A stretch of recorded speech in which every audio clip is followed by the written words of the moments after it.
हरि ओम हरि ओम हरि ओम हरि ओम। चलिए हम लोग श्री रामचरितमानस में लंका कांड देख रहे हैं और अब युद्ध का आरंभ होता है। तो हमें मालूम था कि पिछले सत्र में भगवान राम ने कहा था, सारे सेनापतियों को बुला के कहा था कि लंका के 4 द्वार हैं और इनका चारों द्वारों का कैसे कैसे इस पे इस लंका पर आक्रमण करना है, इसके बारे में विचार करने की बात कही थी। तो अब यहाँ आगे कहते हैं, तब कपीस ऋक्षेस विभीषण सुमिर हृदय दिन कर कुलभूषण कर विचार तिन मंत्र दृढ़ावा आचार्य अनीक कपिकटुक बनावा। तो ऋक्षेस जामवान ने और सुग्रीव ने और बाकी सब लोगों ने उन लोगों ने रघुनाथ जी का स्मरण किया और विचार करके उन्होंने अपना कर्तव्य निश्चित किया। कैसे किया? 4 अनीक कपिकटुक बनावा। उन्होंने 4 अलग अलग समूह बनाए, सेना के वानरों की सेना के 4 दल बनाए। और जथा जोग सेनापति कीने जूतप सकल बोल तब लीने प्रभु प्रताप कही सब समझाए सुन कपि सिंह नाद कर धाये। सारे लोग जो जितने जैसे जैसे जो जिस प्रकार की सामर्थ्य वाले, युक्ति वाले, बल वाले सेनापति थे, उनको उस प्रकार की सेना के सैनिक दिए और प्रभु का प्रताप समझाकर उन्होंने कहा कि भाई चलो हम लोग आक्रमण करते हैं। ये सभी वानर सिंह के समान गर्जना करके दौड़े। हर्षित राम चरण सिर नावई गई गिर शिखर वीर सब धावई गर्जई तरजई भालु कपीसा जय रघुवीर कौशलाधीसा। सारे के सारे जो वानर हैं वो हर्षित होकर भगवान से के चरण निभाते हैं, उनके चरण नमस्कार करते हैं और उसके बाद दौड़ के अपने पर्वत और शिलाएं और वृक्ष जो उनको जैसे मिले, उनके पास हथियार तो है नहीं, तो उनके पास जो कुछ है उसी को लेके लड़ना है उनको। और गहे गिरे शिखर वीर सब धावें, उस पे पत्थरें चट्टाने जो उनको जैसा मिलता है लेके सब सारे वीर दौड़ते हैं। गर्जई तरजई भालू कपीसा जय रघुवीर कौशलाधीसा। भालू और कपी बड़ी जोर जोर से गर्जना करते हैं और क्या कहते हैं? जय कौशलाधीश, जय रघुपति, जय रघुनाथ, इस प्रकार के जय जयकार लगाते हैं। जानत परम दुर्ग अति लंका प्रभु प्रताप कपि चले असंका घटा टोप करी चौंधिस घेरी मुखई निशान बजावई भेरी। इन लोगों को सबको पता है कि लंका का दुर्ग इतना सरल नहीं, इतना सुगम नहीं है, आसानी से नहीं जीता जाएगा, लेकिन उनका जो उत्साह है और जो प्रभु का प्रताप है वो दोनों चीजें उनकी दौड़ रही हैं आगे। और प्रभु के प्रताप से, यानी कि प्रभु की इच्छा से, प्रभु के आशीर्वाद से बिना किसी आशंका के वो दौड़ रहे हैं, दौड़ के आक्रमण कर रहे हैं। और घटा टोप करी चौंधिस घेरी, जैसे घटा टोप बादल छा जाते हैं ना, जब कभी कभी बादल आसमान में ऐसे छा जाते हैं कि चारों तरफ से बड़े गहरे काले बादल हो जाते हैं, सब कुछ अंधेरा हो जाता है। उसी तरीके से वानरों की सेना ने लंका को चारों तरफ से बादलों की तरह, काले बादलों की तरह घेर लिया है बिल्कुल। और मुखा ही निशान बजावई बेरी। अब देखिए, इस सेना के पास अपने खुद के न तो वाद्य, जो सेना में जब युद्ध होता है तो जो लोग वाद्य बजाते हैं ना, कुछ लोग कोई भेरी, तुरही, नगाड़े इत्यादि से बजाते हैं, वो बजाने वाले कोई है नहीं, ना उनके पास वाद्य हैं और ना बजाने वाले हैं। क्यों? सेना तो वानरों वालों की, उनके पास कौन से वाद्य आए। तो वो मुंह से ही अलग अलग प्रकार की आवाजें निकाल रहे हैं और जैसे युद्ध में किया जाता है वैसे ही कर रहे हैं, मुंह से ही डंके और भेरी बजाने लगते हैं। जय ति राम जय लक्ष्मण जय कपीस सुग्रीव गर्जहि सिंहनाद कपि भालु महाबल शिव। भगवान राम की जय जयकार करते हुए श्री राम जी की जय, लक्ष्मण जी की जय, वानर राज सुग्रीव की जय, ऐसी गर्जना करते हुए आगे बढ़े। लंका भयउ कोलाहल भारी सुना दशानन अति अहंकारी देखो वनरन केरी रिटाई वेसी निशाचर सेन बुलाई। लंका में तो बड़ा भारी कोहराम मच गया, कोलाहल हो गया, लेकिन अहंकारी रावण, उसने हंस के कहा, देखो वानरों की ढिठाई देखो। यह कहते उसने देखा कि राक्षसों की सेना बुलाई, देखो ये हमारे ऊपर आक्रमण करने आ रहे हैं। आए की इस काल के प्रेरे सुधावंत सब निश्चर मेरे, अस कहे अट्टहास सटकीना, ग्रह बैठे आहार विधि दीना। राक्षसों की सेना में उसने राक्षसों से कहा कि ये सब हमारे आहार हैं और बंदर काल की प्रेरणा से चले आए हैं, तो चलो हम लोग अपना आहार करते हैं। विधाता ने हमारे बगैर किसी काम के हमें भोजन भेज दिया है। ऐसा कहकर उस मूर्ख ने बहुत जोर से अट्टहास किया। सुबट सकल चारे दिस जाहू, धर धर बालू की सब खाहू, उमा राव नहीं अस अभिमाना, जिम चिट्ठिव का सूत उताना। रावण को भगवान शंकर जी कह रहे हैं पार्वती जी से कि रावण को इतना अभिमान है जैसे कि टिटेरी पक्षी जो है पैर ऊपर करके सोता है। वो एक बड़ी ऐसी एक अच्छी सी कहावत है। टिटेरी का जो पक्षी होता है वो टिटे टिटे करके ऐसे आवाज निकालता है और उसकी विशेषता क्या है कि वो पैर ऊपर करके सोता है। पैर ऊपर करके मतलब अपने जो उसके पंजे होते हैं वो ऊपर रहते हैं और वो नीचे सोता है। तो कहा यह जाता है कि उस टिटेरी पक्षी को ये भ्रम है, सोचता है कि किसी दिन अगर आसमान गिरा तो अपने पैरों पे संभाल लेगा। तो मतलब अतिशयोक्ति अलंकार की स्थिति है कि रावण को भी अपना अभिमान वैसे ही है। वो सोच रहा है कि भगवान से वो युद्ध करके जीत जाएगा। चले निशाचर आय सुमांगी, कही कर बिंड पाल बरसांगी, तो मर मुदगर परस प्रचंडा, सूल कृपान पर गिरखंडा। आज्ञा मानकर और हाथों में उत्तम बिंदपाल सांगी, बरछी तो मरमुदगर प्रचंड फरसे धूल दुधारी तलवार परेग और पहाड़ों के टुकड़े लेकर राक्षस चले। तो इनके पास अस्त्र शस्त्र भी हैं और पहाड़ों के टुकड़े भी हैं। तो इनके पास दोनों प्रकार की चीजें हैं। जिम अरनो पल निकर निहारी, धावई सटक मांस आहारी, चोंच भंग दुख नहीं न सूझा, तिमिधाए मनुजाद अबूजा। जैसे मूर्ख मांसाहारी पक्षी लाल पत्थरों का समूह देखकर उस पर टूट पड़ते हैं, क्योंकि वो समझते हैं मांस है, लाल रंग के पत्थर होते हैं तो कभी कभी टूट पड़ते हैं, और जब चोट उनकी टकराती है तो उनको बहुत दर्द होता है, कष्ट होता है। इसी प्रकार ये बेसमझ राक्षस सारे दौड़ पड़े।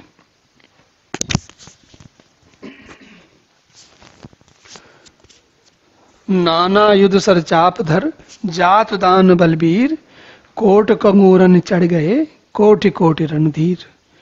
अनेकों प्रकार के अस्त्र धनुष भान धारण किए हुए करोड़ों बलवान और रणधीर राक्षस वीर परकोटे के कंगूरों पर चढ़ गए और वहां से ये लोग आक्रमण करने लगे अपने अस्त्र शस्त्र से।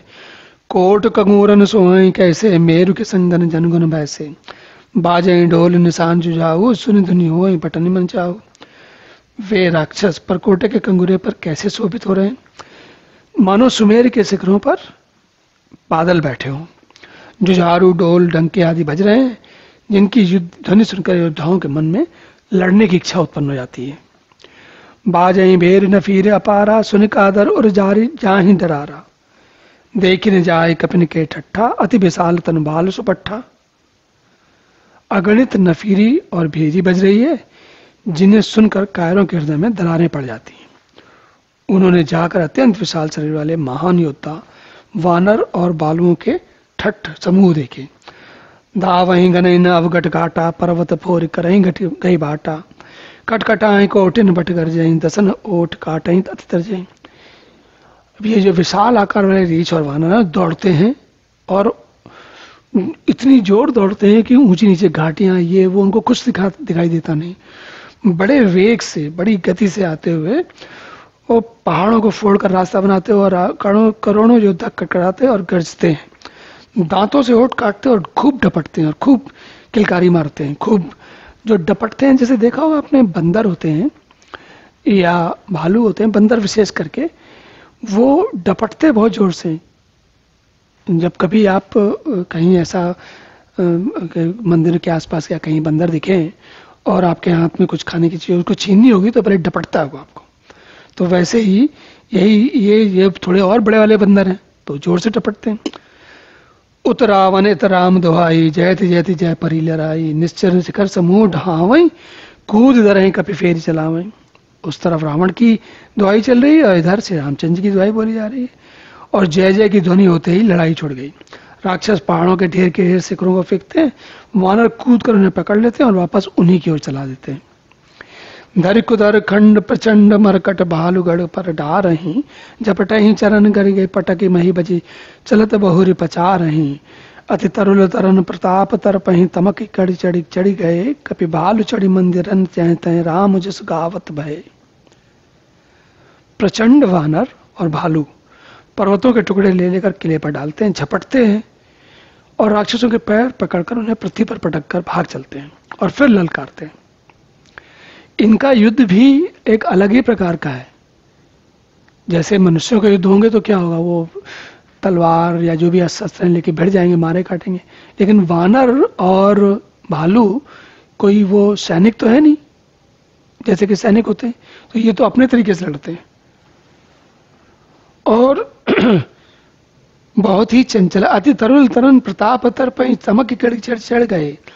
बहुत ही चंचल और बड़े तेजस्वी वानर बड़ी फुर्ती से उछलकर किले पर चढ़ गए और जहां तहां महलों में घुसकर श्री रामचंद्र जी का यश गाने लगे। तो न केवल लड़ रहे हैं, उनमें से कुछ किले पे चढ़ गए और बाकी लोगों को भी बताया लगा कि हम लोग आ गए। एक एक निश्चर गई पुण्य कपि चले पर आए, ऊपर आप हेठ भट गिर ही धरन पर आए। फिर एक एक राक्षस को पकड़कर वे वानर भाग चले। ऊपर आप और नीचे राक्षस विद्या, इस प्रकार वे धरती पर आकर गिरते हैं। राम प्रताप किले की दीवार छत से ऊपर से उनको लेके जमीन पे कूद पड़े। नीचे राक्षस है, ऊपर से कूद रहे, तो राक्षस तो बेचारा दब गया। एक तो ऊपर से गिरने का वेग और ऊपर से इसके ऊपर से वानर या भालू का जो उसका वजन है वो भी। राम प्रताप कपिल प्रबल कपिजूथा, मर्दय निश्चर सुबट बरूथा, चढ़े दुर्ग पुनि जय तय बानर, जय रघुवीर प्रताप दिवाकर, चले निशाचर निकर पराई, प्रबल पवन जिमगन समुदाय, हाहाकार भय पुर भारी, रो वहीं बालक आतुर नारी। राक्षसों के झुंड वैसे ही भाग चले जैसे जोर की हवा चलने पर बादलों के समूह तितर बितर हो जाते हैं। लंका नगरी में बड़ा भारी हाहाकार मच गया। बालक, स्त्रियां और रोगी रोने लगे क्योंकि असमर्थ है ना, भाग नहीं सकते, उनकी स्थिति भी दयनीय है। सब मिल दे ही रावण ही गारे, राज करत अहि मृत्यु हकारी, निज दल विचल सुनीत ही काना, फेर सुबट लंकेश रसाना। अब जो ये असमर्थ लोग हैं, बालक, स्त्रियां, रोगी, वो सब मिलके रावण को गाली देने लगे और कहते हैं राज्य अच्छा खासा राज्य चल रहा था, मृत्यु को बुला लिया। और रावण ने जब अपनी सेना का विचलित होना कानों से सुना, तब वह योद्धाओं को लौटाकर क्रोधित होकर बोला। क्या क्रोधित होकर बोला? जोरन विमुख सुना मैं काना, सो मैं हतब कराल कृपाना, सर्व सुखाय भोग करिबा नाना, समर भूमि भय बल्लभ प्राणा। जैसे होता है, रावण कहता है कोई किसी को मैंने अगर वापस आते हुए देख लिया तो मैं खुद मारूंगा उसको, उसे स्वयं अपने हाथों से मृत्यु दूंगा, अपनी भयानक दुधारी तलवार से मार दूंगा। मेरा सब कुछ खाया, मेरे राज्य में रहे, भांति भांति के भोग की, और रब रणभूमि में प्राण प्यारे हो गए। ऐसे कैसे? उग्र वचन सुन सकल डराने, चले क्रोध कर सुपट ले जाने, सन्मुख मरण वीर कह शोभा, तब दिन तजा प्राण कर लोभा। जब उनकी ऐसी जोर से फटकार पड़ी तब ये लोग थोड़े डर गए, डर भी गए और लज्जा भी। उनको लगा कि ये क्या, हम तो योद्धा लोग हैं। तो उन्होंने मन में सोचा कि युद्ध में तो शत्रु के हाथों मरना ही शोभा है, ऐसे क्या फायदा। तो उन्होंने प्राणों का लाभ छोड़ दिया।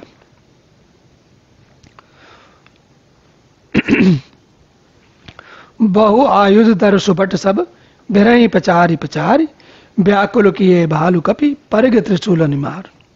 बहुत से अस्त्र धारण किए, सब वीर ललकार ललकार कर भिड़ने लगे। उन्होंने परिगों और त्रिशूलों से मार मार कर सब रीछ और वानरों को व्याकुल कर दिया।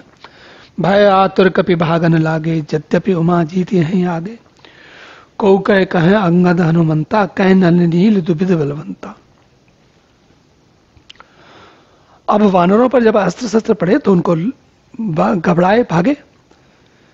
और भगवान शंकर जी कहते हैं कि आगे चल के जीतेंगे, और ये बात स्वाभाविक है, लेकिन थोड़ी देर के लिए तो वो लोग घबरा ही गए। कोई कहता है अंगद हनुमान कहाँ हैं, बलवान नल नील और द्विविद कहाँ हैं, निज दल बिकल सुना हनुमाना, पश्चिम द्वार रहा बलवाना। मेघनाद तय कह रहे लड़ाई, टूट न द्वार परम कठिनाई। इन सब लोगों की जब चीख पुकार सुनी, हनुमान जी ने सुनी, जब अपने दल को विकल भयभीत माना, समझा, उस समय वो हनुमान जी पश्चिम द्वार पर थे, जहां वहां उनसे मेघनाथ युद्ध कर रहा था। द्वार वह टूट नहीं रहा था, बड़ी कठिनाई भी हो रही थी। पवन तनय मन भाति क्रोधा, गर्जय प्रबल काल समझोधा। कूद लंक गढ़ ऊपर धावा, गई गिर मेघनाथ कहूं धावा। तब पवन पुत्र हनुमान जी के मन में बड़ा क्रोध उत्पन्न हुआ। वे काल के समान योद्धा बड़े जोर से गरजे और कूदकर लंका के किले पर आ गए और पहाड़ लेकर मेघनाथ की ओर दौड़े। भंजो रथ सारथी निपाता, ताय हृदय महु मारे सिलाता। दूसरे सूत बिकल ते जाना, सेंधन काल तुरंत गए आना। रथ तोड़ डाला, मेघनाथ का रथ तोड़ डाला, सारथी को मार गिराया और मेघनाथ की छाती में लात मारी। दूसरा सारथी मेघनाथ को व्याकुल जानकर उसे रथ में डालकर तुरंत घर ले गया, भाग गया। अंगद सुना पवन सुत, गढ़ पर गए वो अकेल। रन बांकुरा बाल सुत, तरक चढ़े कब खेल। इधर अंगद ने सुना कि पवन पुत्र हनुमान किले पर अकेले ही गए, तो रण में बांके बालीपुर वानर के खेल की तरह उछलकर किले पर चढ़ गए। युद्ध विरुद्ध क्रुद्ध दो बंदर, राम प्रताप सुमिर उर अंतर। रावण भवन चढ़े दो भाई, करहीं कौशलाधीश दुहाई। युद्ध में शत्रुओं के विरुद्ध दोनों वानर क्रुद्ध हो गए। अंगद और हनुमान दोनों बहुत क्रुद्ध हो गए और हृदय में श्री राम जी के प्रताप का स्मरण करके दोनों दौड़कर रावण के महल पर जा चढ़े और कौशल राज श्री राम जी की दुहाई देने लगे। कलश सहित गई भवन ढावा, देख निशाचर पति भय पावा। नारे बंद कर पीटही छाती, अब दो कपि आए उत्पाती। उन्होंने कलश सहित महल को पकड़कर ढहा दिया। यह सब देखकर राक्षस राज रावण डर गया। सब स्त्रियां हाथों से छाती पीटने लगी, कहने लगे अब की बार दो दो उत्पाती वानर एक साथ आ गए। हनुमान जी भी आए और अंगद भी आए। यही दोनों लोग पहले आके उनको डरा भी चुके हैं। कपि लीला करते नहीं डरावे, रामचंद्र कर सुजस सुनावे। पुन कर गई कंचन के खंबा, कहने कहन करे उत्पात आरंभा। वानर लीला करके घुड़की देकर दोनों उनको डराते हैं और श्री रामचंद्र जी का सुंदर यश सुनाते हैं। फिर सोने के खंभों को हाथों से पकड़कर उन्होंने कहा कि अब उत्पात आरंभ किया जाए। गर्ज परे रिप कटक मजारी, लागे मर्दय भुज बल भारी। काहुए लात चपेटन केहू, भजौ न राम ही सोफल लेहू। वे गर्ज कर शत्रु की सेना के बीच में कूद पड़े और अपने भारी भुज बल से उसका मर्दन करने लगे। किसी की लात से, किसी के थप्पड़ से खबर लेते हैं। और भजौ न राम ही सोफल लेहू, जो कहते तुम राम को नहीं भजते इसलिए तुम्हें तो ये मार पीटनी पड़नी है। एक एक सौ मर्दही, तोरी चलावही मुंड। रावण आगे परही, तेज अनुफोटही दधिकुंड। एक दूसरे को रगड़ कर मसल के मार डालते हैं, सिरों को तोड़कर फेंक देते हैं। वे सिर जाकर रावण के सामने गिरते हैं और ऐसे फूटते हैं मानो दही के कूंडे फूट रहे हों। महामुखिया जे पावें, ते पद गए प्रभु पास चलावें। कहा विभूषण तिनके नामा, ते ही राम तिन निज धामा। उनके बड़े बड़े मुखियों सेनापतियों को पकड़ पाते हैं, उनके पैर पकड़कर उन्हें प्रभु के पास फेंक देते हैं। विभीषण जी उनके नाम बताते हैं और श्री राम जी उन्हें भी अपना धाम दे देते हैं। मतलब उनको मृत्यु तो देते ही है, साथ में अपना धाम भी दे देते हैं। खल मनुजाद दुजाम इस भोगी, पामहि कति जो जाचत भोगी। उमा राम मृदुचित करुणा कर, बैर भाव सुमिरत मोहि निश्चर। ब्राह्मणों का मांस खाने वाले वे नर भोजी दुष्ट राक्षस भी परम गति पाते हैं, जिसकी योगी भी याचना करते हैं भगवान की। शिव जी कहते हैं, हुमा श्री राम जी बड़े ही कोमल हृदय और करुणा की खान है। राक्षस मुझसे वैरभावी सही स्मरण तो करते हैं। भगवान कहते हैं कम से कम मेरा स्मरण तो करते हैं। देहि परम गति सोचे जानी, अस कृपाल को कहो भवानी। अस प्रभु सुनि न भजई ब्रह्म त्यागी, नरमति मंद ते परम अभागी। ऐसा हृदय में जानकर वे उन्हें परम गति मोक्ष दे देते हैं।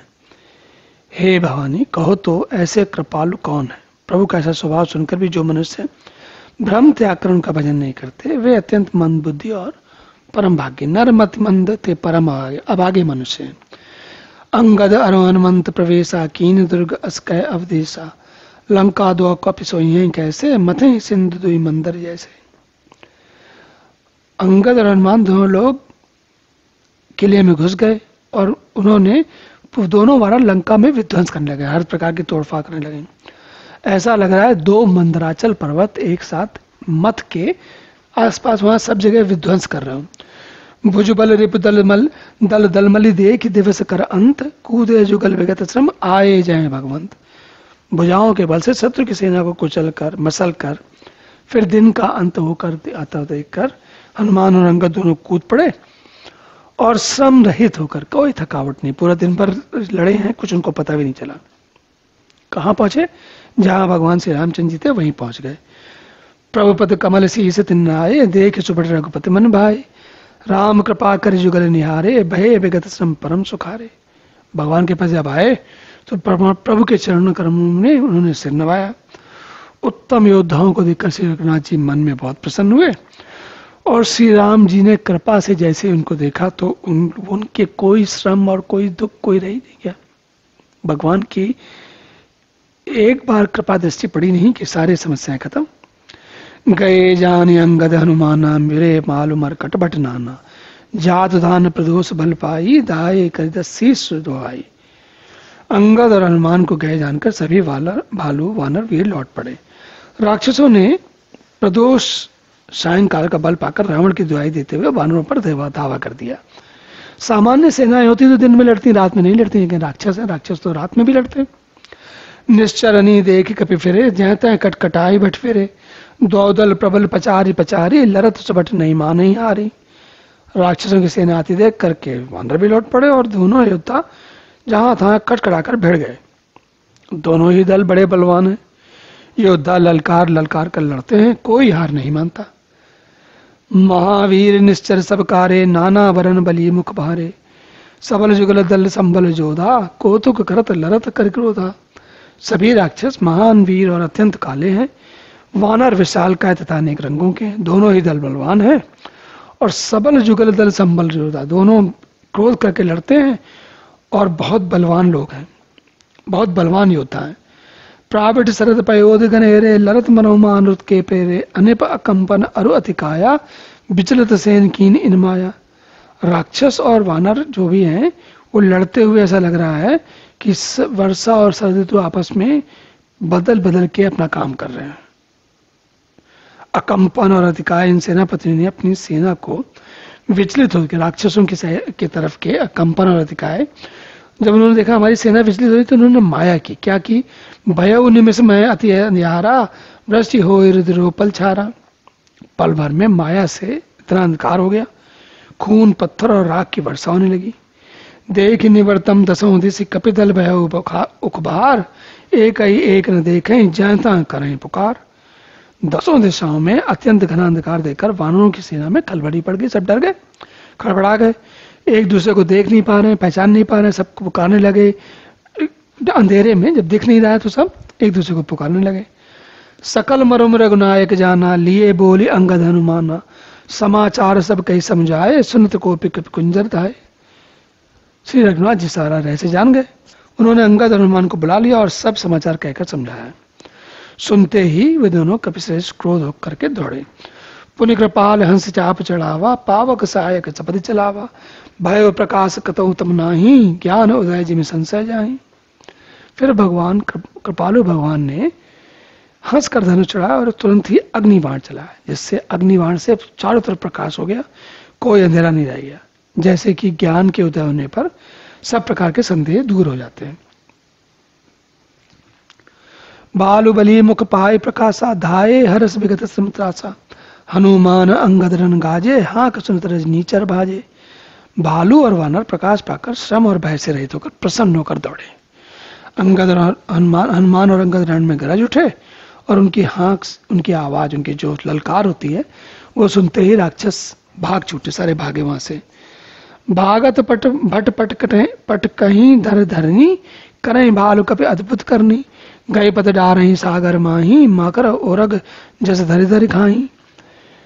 भागते हुए राक्षसों को राक्षस योद्धाओं को वानर और भालू पकड़कर पृथ्वी पर दे मारते हैं और अद्भुत करनी करते हैं। पैर पकड़कर उन्हें समुद्र में डाल देते हैं, वहां मगर, सांप और मच्छ उन्हें पकड़ पकड़ कर खा डालते हैं। विचित्र प्रकार का युद्ध है ये। कछु मारे कछु घायल, कछु गढ़ चढ़े पड़ाई, घर जाए बालुबली मुख रिपुदल बल बिचलाई। कुछ मारे गए, कुछ घायल हुए, कुछ भागकर गढ़ पर चढ़ गए। अपने बल से शत्रुदल को विचलित देखकर रीछ और वानर गरज रहे हैं। निशा जान कपिचारे वनी, आए जहां कोसलादनी, राम कृपा कर चितवा सब ही, भय विगत सम वानर तब। रात हुई जानकर वानरों की सारों सेनाएं टुकड़ियां वहां आई जहां कौशलापति श्री राम जी थे। श्री राम जी ने ज्यों ही सबको कृपा करके देखा, सारे वानर समरहित हो गए, उनका सबका कष्ट मिट गया। वहां दशानन सचिव हकारे, सब सन कहे सुभट जे मारे, आधा कटक को कपिन संघारा, कहा उबेग का करे बिचारा। वहां रावण ने मंत्रियों को बुलाया और जो योद्धा मारे गए थे उन सबको सबसे बताया। वानरों ने आधी सेना का संहार कर दिया। आप शीघ्र बताओ क्या उपाय करना चाहिए, कैसे इनसे निपटना चाहिए। राक्षस राज रावण अपने मंत्रियों से सम्मति करने लगे। तो इस सम्मति के बाद वो क्या करेंगे ये हम लोग अगले सत्र में देखेंगे। अब यहीं विश्राम करते हैं, अगले सत्र में पुनः मिलेंगे। तब तक के लिए हरि ओम।